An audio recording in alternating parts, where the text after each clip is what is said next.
नमस्कार, आप देख रहे हैं बिहार तक। मैं हूं आपके साथ सुकन्या सिंह। बता दें कि बिहार में सियासत की हवाओं का रुख बदलता दिख रहा है। रुख इसलिए बदल रहा है क्योंकि अब तक जिस बिहार में 1990 के आसपास पिछड़ों के उत्थान की राजनीति आरजेडी की अगुवाई में, लालू प्रसाद यादव की अगुवाई में की जाती थी, वही सियासत अब बिहार में सवर्ण कार्ड खेल रही है। क्यों खेला जा रहा है सवर्ण कार्ड, या हम क्यों कह रहे हैं कि बिहार की सियासत में सवर्ण कार्ड खेला जा रहा है, उसके लिए पार्टी के लिहाज से सिलसिलेवार कुछ जानकारी आपको देते हैं। सबसे पहले बात करते हैं राष्ट्रीय जनता दल की। जी हां, अगर आरजेडी की बात की जाए तो आरजेडी जो एक दौर में भूरा बाल साफ करो के नारे लगाती थी, अब वही आरजेडी भूरा बाल साथ रखो की बात करती है। आरजेडी में अगर आप गौर करें तो प्रदेश अध्यक्ष के पद पर जगदानंद सिंह हैं, जो राजपूत समाज से आते हैं।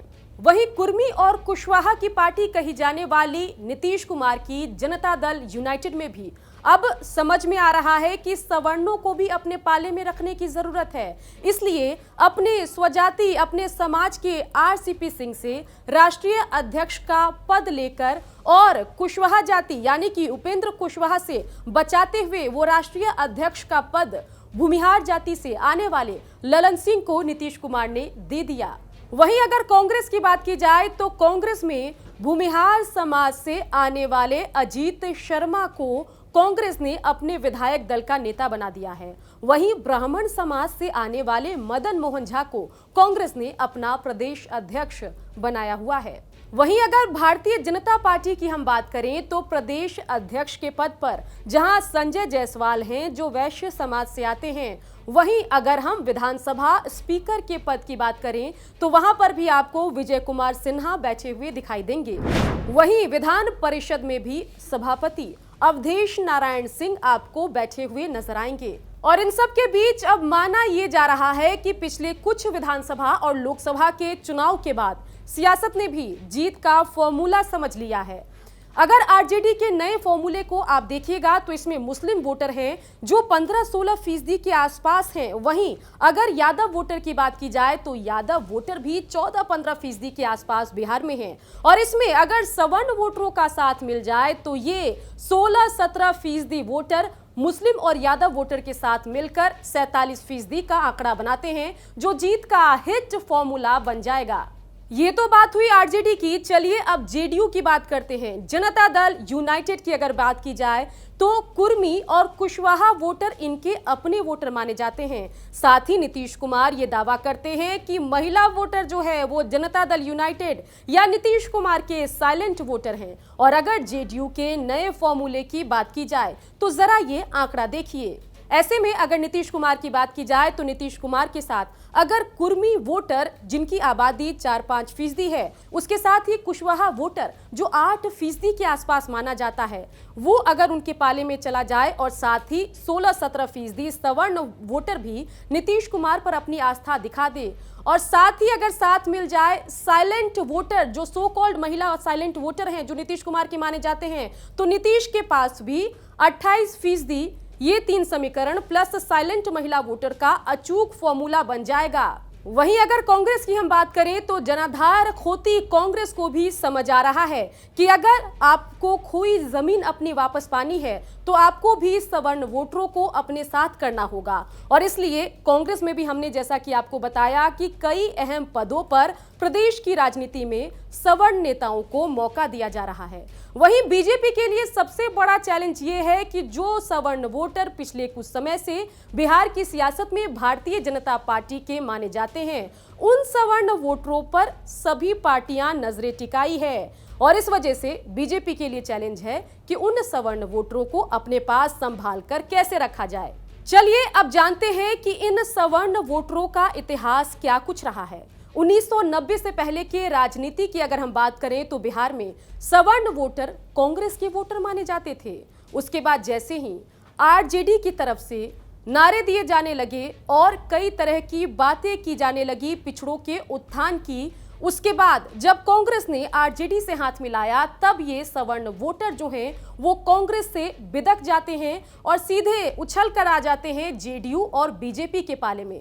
तब से हमने देखा कि कैसे 2005 से लेकर 2015 तक सवर्ण वोटर लगातार जेडीयू और बीजेपी के पक्ष में मतदान करते रहे हैं। उसके बाद 2015 के विधानसभा चुनाव में नीतीश कुमार ने जो गलती कांग्रेस ने 1990 में की थी वही गलती नीतीश कुमार ने 2015 के विधानसभा चुनाव में दोहराई। उसके बाद नीतीश के खाते से छिटक कर ये सवर्ण वोटर जो हैं वो बीजेपी के पाले में चले जाते हैं। और उसके बाद 2015 की सियासत के बाद अगर आप नीतीश की परिस्थिति, नीतीश की हैसियत पर गौर करेंगे तो लगातार नीतीश कुमार का जनाधार घटा है। और हमने देखा कि कैसे 2015 के विधानसभा चुनाव में बड़े भाई की जगह छोटे भाई बन गए महागठबंधन में नीतीश कुमार। और जब 2020 विधानसभा चुनाव के नतीजे आए तो सबसे बुरा परफॉर्मेंस रहा नीतीश कुमार का, सिर्फ 43 सीटों पर सिमट गए नीतीश कुमार। 2020 के बाद बिहार की सियासत में हवाओं के बदलने का रुख शुरू हुआ